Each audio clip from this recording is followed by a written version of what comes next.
and it is my great honor to talk to the student, to the friends, the new friends and old friends. And I don't want to say this is a conclusion because I'm not in that position. I'm just an academic person. And I think I have no any political position in China or outside China. And I'm a pure academic. So what I will present it is my academic view. But I'm the person who experienced the Chairman Mao. I was born and grew up during the Chairman Mao's period. And I studied as a college student and then went to America and Britain and Europe during the Deng Xiaoping's period.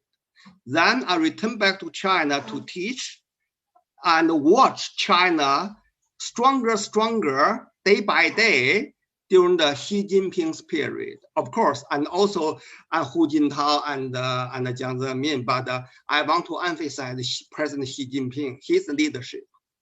And so because of this, I have experienced three generations of CCP leadership.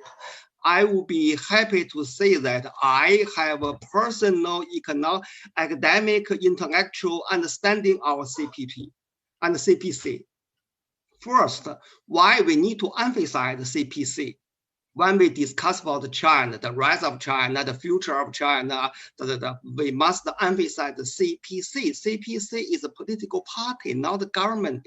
But why we need to emphasize CPC? Second, when we discuss about the rise of China, why we need to understand the CPC's the rule and the leadership and the statecraft. The third thing is that under the leadership of CPC, headed by President Xi Jinping, can China become a real global power? That is my three questions. And not quite 3 points. Briefly, to understand the modern China, to understand the China's determination to be a great power, we need to understand the China's modern history. I have no time to discuss about Chinese history, but we need to understand that from the modern period, China suffered too much, too long. So the national independence is the first historical task. Who completed Chinese CPC under the leadership of Chairman Mao? Okay, so no matter the later generation discuss about Chairman Mao's marriages or mismarriages during the Cultural Revolution, we cannot deny it is Chairman Mao and the Mao's generation, of course, Premier Zhou Enlai, Deng Xiaoping, he's the first generation of CPC, completed national independence in 1949. After almost 30 years since the founding of the CPC, 1921 to 1949, 1950, the CPC suffered too much, but led the Chinese people to achieve the real national independence. The Kuomintang didn't complete that. Any government didn't, but CPC. However, CPC never stopped that. CPC want to make China as a strong country, as Chairman Mao said. China stand up, but not enough. We want to be a great power to make a contribution to the world. So from 1949, 1950 to 1979, during these 30 years, China started the modernization. Yes, when Chairman Mao died in 1976, China economic was not so strong. That means the GDP per capita. In terms of the GDP, total GDP, China was not that bad because China foundation was very low. And also because of the Cold War, China, the first generation, have to pay attention to the national security. So by 1979, 1970s, late 1970s, China was not rich. Chinese people were not rich. But over the past 30 years, China was never invaded by any foreign countries. No any foreign countries invaded China. who defended Chinese national security and territorial integrity? Mao's generation, Mao Zedong's generation, the first generation. However, Deng Xiaoping great because he emphasized that poverty is not a Chinese term. China must be a wealthy country. So Deng Xiaoping continued to second the historical task to make China economically strong and wealthy. So Deng Xiaoping open China to the world. I benefited from the openness and the reform. I went to study in America, Britain, Europe because of Deng Xiaoping's period. So during this period, China economic developed so fast.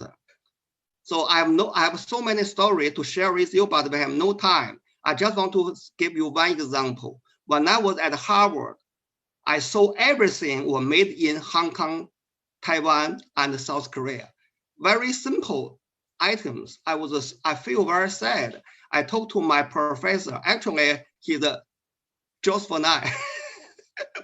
He said, "Don't worry. Next is your China. After 20 years, after 10 years, only 10 years, you know, in America, everything, almost everything, made in China." So China has been changed. Then I went to Britain to study for my PhD. Now China its economic is going up, and also the Chinese CPC emphasize high technology. Deng Xiaoping great, and his successors are great because they emphasize high technology. Without high technology, only made in China doesn't make sense. This is why Xi Jinping is so popular, supported by Chinese people, including me, because he emphasized eventually high technology is the key to the economic quality, not only the quantity. So let me tell you one case. When I was in Britain in 2002 or 3, my colleague went to my office, shake my hand. Wang Li, congratulations. I was shocked. What happened? The Chinese first 太空人 astronaut Yang Liwei was sent to in the space. At that time, they realized China not only can produce the pants, the clothes, the items, the home electronic. China also go marching into a high technology power. So now Xi Jinping more emphasize quality of production, and also he emphasized the 3 E's. Economics must going up, but we must pay attention to the environmental and the energy saving. So what does that mean? That means the Chinese the CPC leaderships, they emphasize China going forward consistently, persistently, and with high qualities. So because of this, I would like to say that now China and the leadership of Xi Jinping, we are more confident enter the third stage of making China stronger. But a strong China doesn't mean China want to seek a hegemon like America. No, China want to make more contribution. That is true from the Chinese culture, from the Chinese ideology, the CPC's ideology. China always want to share with the people. Developing country, why developing country is always the foundation of China foreign policy. Great powers, neighbors, and the developing country. Developing country is a minority. So far, developing countries are not very rich. China need to share our expertise and China's assistance. Of course, China needs a developing country diplomatically, economically, and natural resources. Together, we can go further and faster. This is the President Xi Jinping's core ideas. So, summary, what I want to say that first, it is the CPC's leadership, China complete national independence. It is a hard work and the guidance of the CPC, China has achieved so far economic success. China is second largest economics, but China aim to higher, okay? And now China will keep going, continue to the third stage to be a real global power. I believe under the CPC leadership, China can finish that. First, the CPC can mobilize the most resources in China. Second, China CPC has a long-term plan. And also another very important is that the CPC leaders, they have a strategic long-term vision.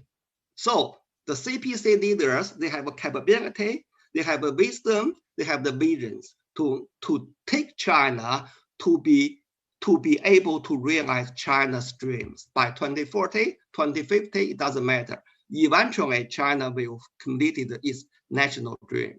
So we must understand the CPC if you want to understand the PRC.